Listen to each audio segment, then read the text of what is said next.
आज तिसऱ्या टप्प्यामधल्या प्रचार तोफा या थंडावणार आहेत। बारामती मतदारसंघामध्ये आज सुनेत्रा पवारांची सांगता सभा होती आणि यासाठी कार्यकर्ते आतापासूनच कामाला लागलेत। सभास्थळाचा आढावा घेण्यात येतोय आणि कार्यकर्त्यांकडून जोरदार तयारी सुद्धा सुरू आहे। आज सांगता सभा आहे, किती विश्वास आहे मतदान तुमच्या बाजूने होणार?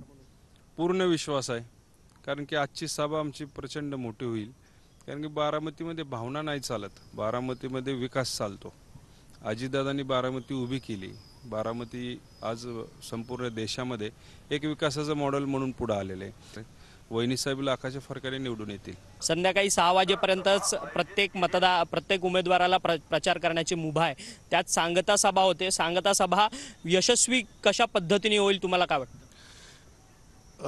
प्रचंड प्रमाणामध्ये या ठिकाणी आपल्याला संध्याकाळी उत्साह बघायला मिळेल। लोकांमधला, नागरिकांमधला स्पॉन्टेनियसली लोक या ठिकाणी येतात आणि सांगता सभेचं हे पूर्वीपासूनचं आमचं मैदान आहे की जे आमच्यासाठी लकी आहे। आणि यावर्षी सुद्धा आदरणीय सुनेत्रा वहिनी पवारांच्या प्रचारामध्ये हे आम्हाला लकी ठरणार आणि वहिनी लाखांच्या फरकाने 100% निवडून येणार हा सर्व बारामतीकरांना, बारामती लोकसभा मतदारसंघातील जनतेला विश्वास आहे। या सगळ्या प्रचाराकडे कसं पाहतात? आता निवडणूक देशाची आहे। आपण ज्यावेळेस देशाचा विचार करतो तर त्यावेळेस निवडणूक ही पंतप्रधान मोदी विरुद्ध राहुल गांधी आहे। इथं कुठल्याही भावनिकतेला आधार देणार नाही। महाराष्ट्रातील जनता ही सुज्ञ आहे, बारामतीकर सुद्धा सुज्ञ आहे। लोकसभेमध्ये जेव्हा आपण विकासाचा विचार करू, बोरमध्ये जेजुरी, सासवड असेल, ह्या भागामध्ये आपल्या जे काय तिथल्या समस्या आहेत, ह्या डेव्हलपमेंट कोण करू शकतं तर अजितदादा करू शकतात, हे सर्वांना आता समजत आहे।